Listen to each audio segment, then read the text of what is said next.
Okay, so for this week's discussion, I decided to do a scene from a movie called Jacob's Ladder, which is a horror movie from 1990. So it is kind of old.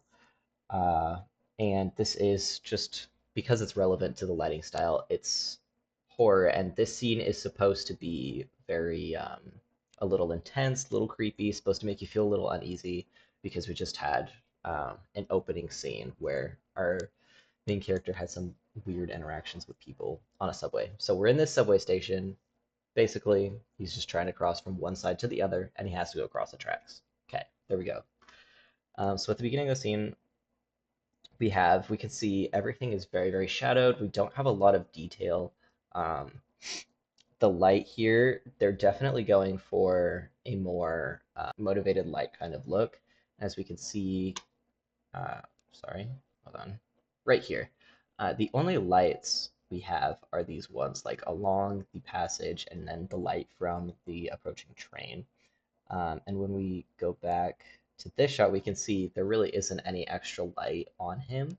We just have what's supposed to be along the walls in the station. And that makes the scene feel, it makes it look a little darker and it makes it feel a little more intense because we're in this subway station. We have the train that's coming. It's very suspenseful, very dark. And then as the train gets closer, lighting's the same. And then we have this moment right here. Boom, sudden lighting change where it's very, very bright right here. And that obviously contrasts a lot with the darkness before, and we can see everything is lit up super bright, this very synthetic looking light, to further reinforce like deer in the headlights kind of feeling, this like panic, oh my god, there's a train coming. And then we have this. And then in this part right here, it's kind of hard to pause on. Okay, so we have what are supposed to be these creepy faces in the train window. And they have some backlighting going on because it's supposed to look like the light is coming from inside the train. Like the train has got this sort of unearthly glow going on. But they also have, let's see if I can, there we go. Okay, that was a good one. So we can see the faces are lit up, but we can see the shadows are in the spots where they would be if the light is coming from underneath them. So we can see this part right here is super bright. So it looks like they've got a light underneath the people that are supposed to be on the train to give them that sort of like spooky flashlight under the chin kind of look to make this look a little more creepy, a little more weird because it makes it so we can't fully see all of the details on their face, combined with the fact that the train's going by super quickly.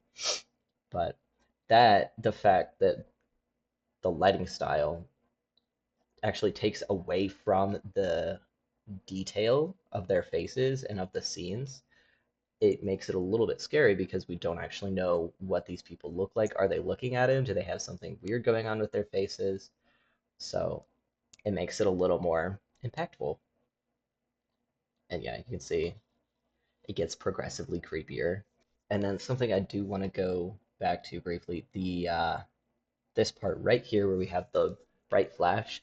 Um, if you were watching this, in a theater in like a dark room, most people would have been watching this in the theater because it was the 90s when it came out. So this right here would have been a very like, ooh, like a very shocking moment, like, oh, train, boom, because it would have been, big screen, very bright, very white.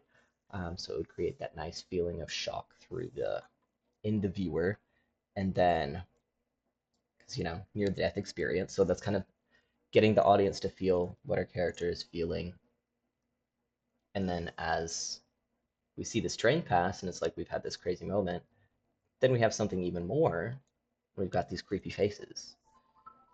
So the lighting really, really does make this scene because if you think about it, if it was completely bright, it would just like it would really take away from the unknown, the scariness. Because in horror, a lot of what the uh, the lighting style is very shadowy, very the goal is to scale down the detail because when you don't know what's there, your brain can fill it in with, whatever kind of creepy thing it wants to put in there. So I thought that was really cool about this particular scene.